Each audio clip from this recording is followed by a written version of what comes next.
Pongo was feeling so much better that he didn't even limp anymore, and his stomach didn't hurt either.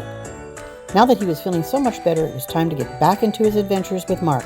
Time to fire up that time machine. This time he was going back in time, way back.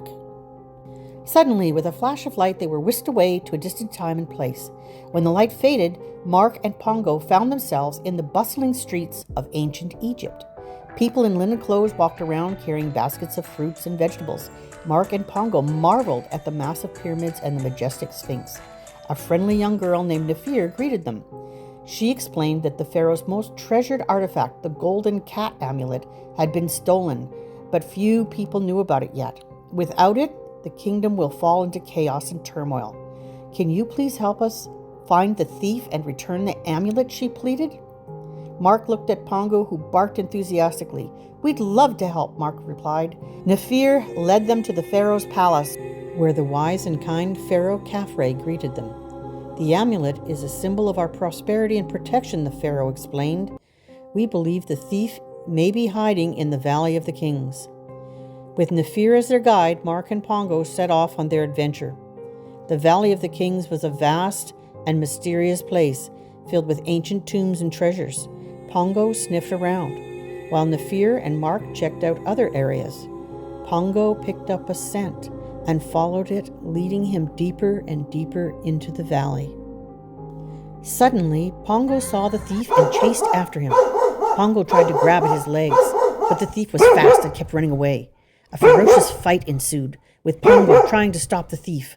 Finally, with one final lunge, Pongo had the thief in his jaws and would not let go until Nefir and Mark caught up and tied the man up.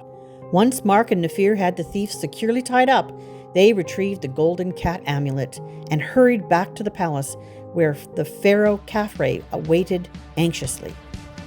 You have saved the kingdom, the pharaoh declared. Thank you so much, Mark. As a sweet reward, you shall be given one of our finest treasures in all of Egypt, a flask of golden honey. May you enjoy it as much as we do. Mark looked at Pongo, who wagged his tail happily. Thank you, Pharaoh, Mark said, but there's something I really need to tell you. Without Nefir, we wouldn't even know where the Valley of the Kings was. And without Pongo, my brave dog, we would not have found the thief at all. Pongo is the real hero here. The pharaoh thought for a moment and then nodded. Maybe it's time to show dogs some love too. We have long cherished the cat and given them special privilege in our kingdom. From this day forth, we will worship not only cats but dogs as well. I hereby declare that dogs are now considered sacred and honored as such. Let it be known that Pongo, the brave Dalmatian, has helped Mark and Nefir save our kingdom. I shall build a beautiful city in tribute to Pongo and call it Cyanopolis, which means City of the Dogs. And he shall forever be worshipped. Dogs will be free and honored in memory of this day. And the chief god over this city of dogs will be called Anubis.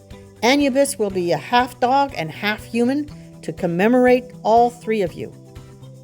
And Pharaoh was good to his word, for indeed he did build a city of the dogs. He called his craftsmen to create statues of all kinds of dogs. Dalmatians, of course, but so many more.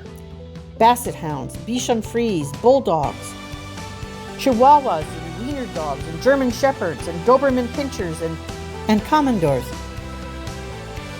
But also English sheepdogs, St. Bernard, and a terrier. Finally, and most beautifully, the poodle. But Pongo and Mark had to get back to their own time. So the Pharaoh Khafre gave them a large golden flask of golden honey in a great ceremony. After the ceremony, it was time to say goodbye. Nefir and Pharaoh Khafre said their goodbyes, and the time machine was fired up for the return trip home. A great and beautiful portal opened up. It had been another wonderful adventure, but Pongo was eager to get home, so he ran at that portal as fast as he could. Mark would follow him back home. Pongo was super excited to get back home. Mark could not wait to tell the entire story to Jenny and his dad, who were both waiting in the backyard when they got home. After hearing Mark's story, Jenny said to Mark, "I'm so proud of you." It's really important in life that you make sure you give credit where credit is due. So telling Pharaoh that Nefer and Pongo helped you was the right thing to do.